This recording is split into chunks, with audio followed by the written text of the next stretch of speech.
Friends, I'm an absolutely illiterate person regarding so-called AI and its application to orthopedics.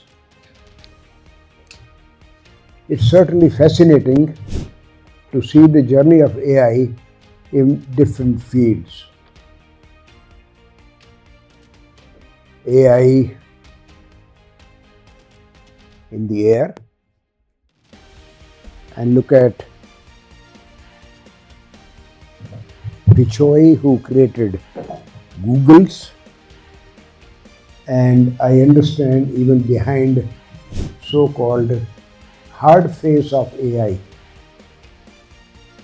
robotics, there is an Indian lady behind it, Meera Murati. It's interesting to see how a imaginary AI is now being transferred to hard AI. I'm absolutely illiterate. However, fortunately, that old sentence, learning never ends, I'm trying to learn small bit of AI.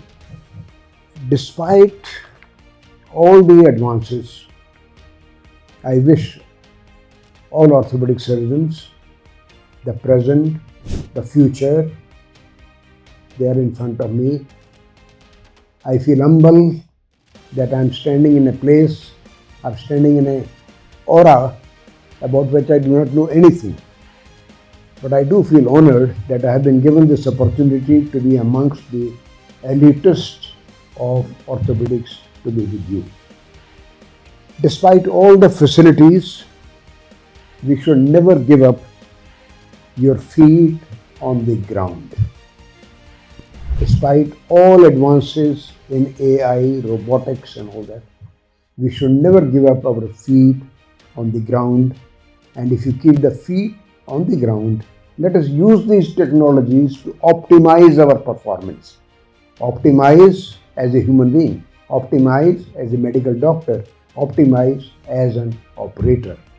If you don't lose your feet on the ground, you will never fall. I wish all of you good health so that you can serve the people for years to come.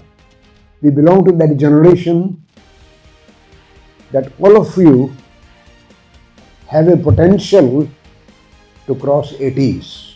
Do kindly stay healthy to serve the people so that the country can progress further. Thank you very much, sir, and thank you, Dr. Apur, permitting me to stay in the house. Thank you, sir.